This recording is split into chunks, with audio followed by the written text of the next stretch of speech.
नमस्कार दोस्तों, आप सभी का स्वागत है वंदे भारत न्यूज में। मैं हूं आपके साथ साक्षी गुप्ता। आइए बढ़ते हैं कुछ खास खबरों के साथ। बघेली बोली के मूर्धन्य कवि देवेंद्र पांडे बेधड़क जी के बारे में बोलते हुए वरिष्ठ अधिवक्ता राजकुमार शुक्ल ने बेधड़क जी से अपनी पहली मुलाकात के बारे में बताया और कहा कि उस दौर में बेधड़क जी ने शिक्षक होते हुए भी शिक्षा पर गंभीर सवाल उठाए थे।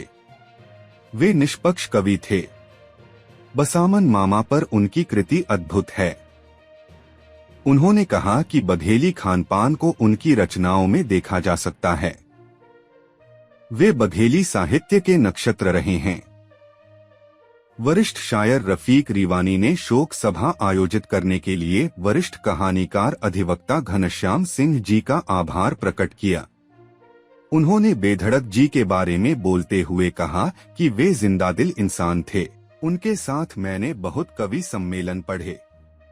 वरिष्ठ अधिवक्ता वीरेंद्र सिंह ने बेधड़क जी और अधिवक्ता विजय द्विवेदी को अपने श्रद्धा सुमन अर्पित करते हुए कहा कि अच्छे लोगों के जाने पर तमाम जिंदादिल लोग उन्हें याद करते हैं। बेधड़क जी की रचनाएं समाज को दिशा देती रहेंगी। उन्होंने बताया कि जब शास्त्री जी ने भारत बंद में उपरटी को बंद कराने के लिए चर्चा की तब वहां घटी घटना में बेधड़क जी की ओजपूर्ण भूमिका थी। वरिष्ठ साहित्यकार कहानीकार विवेक द्विवेदी ने कहा कि एक साहित्यकार की मौत एक युग का अंत होता है, तब तक वह अपनी प्रतिभा के बल पर, अपने लेखन के बल पर अपनी जगह बनाते हैं और नहीं रहने के बाद अपनी रचनाओं के द्वारा जिंदा रहते हैं। उन्होंने बताया कि बेधड़क जी यारबाज आदमी थे।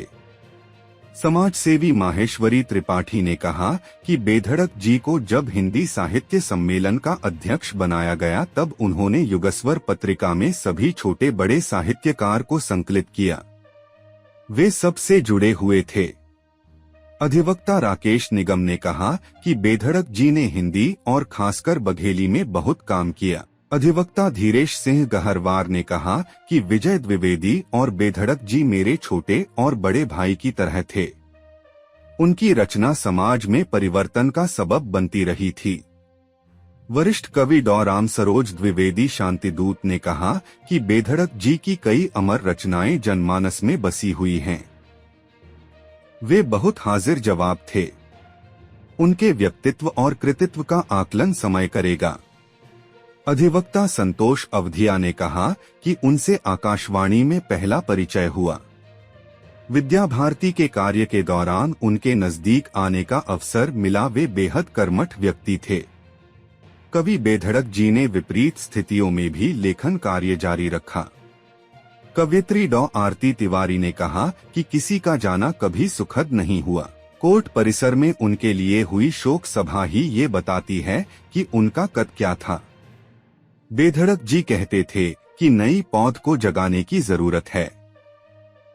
वे साहित्य की दशा और दिशा पर सदा चिंतित रहते थे।